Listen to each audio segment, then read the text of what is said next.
Honorable Président, honorables membres du Bureau, honorables députés nationaux, au moment où nous sommes ici réunis dans cet exercice républicain et constitutionnel, destiné à doter notre pays de moyens de son fonctionnement, il y en a, je me sens inspiré de le dire, qui se réunissent ailleurs pour fomenter des plans machiavéliques et diaboliques visant à déstabiliser la République démocratique du Congo. Nos populations, dans la partie est de notre pays, font actuellement face à des actes de lâcheté et d'horreur de la part des terroristes sans foi ni loi qui opèrent ouvertement avec le soutien du Rwanda. En ma qualité de Premier ministre, chef du gouvernement, je voudrais dire à ces agresseurs ainsi qu'à leurs commanditaires que derrière nos forces armées et derrière le commandant suprême, son Excellence Félix-Antoine Tshisekedi Tshilombo, le peuple congolais se défendra et défendra ce qui lui est le plus cher.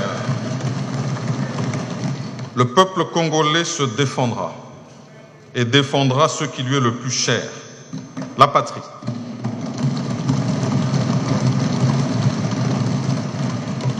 Dans cette contre-offensive, aucun millimètre carré de notre territoire ne sera cédé à qui que ce soit.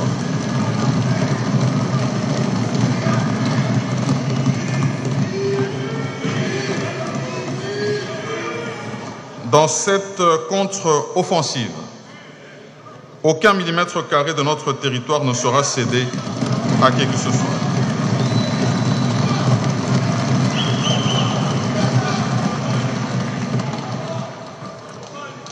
Traverser la frontière est une chose. Penser qu'on peut y demeurer en est une autre.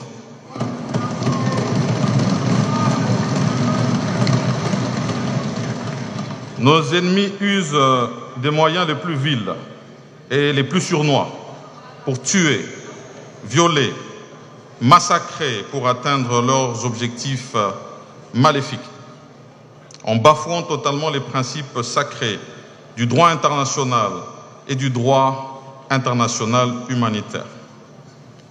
Nous répliquerons et userons de tous les moyens de défense que nous offrent les normes internationales pour les mettre hors d'état de nuire et ramener la paix sur toute l'étendue du territoire national.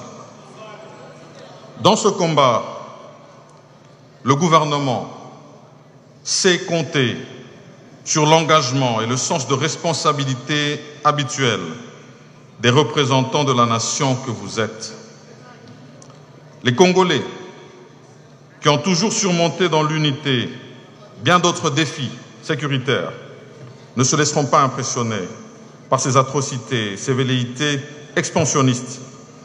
Ils les surmonteront et les vaincront. Et le gouvernement, sous l'impulsion de son Excellence, Monsieur le Président de la République, chef de l'État, joue et jouera sa partition. Dans cette agression, ce n'est pas l'Est du pays qui est visé, c'est toute la République démocratique du Congo.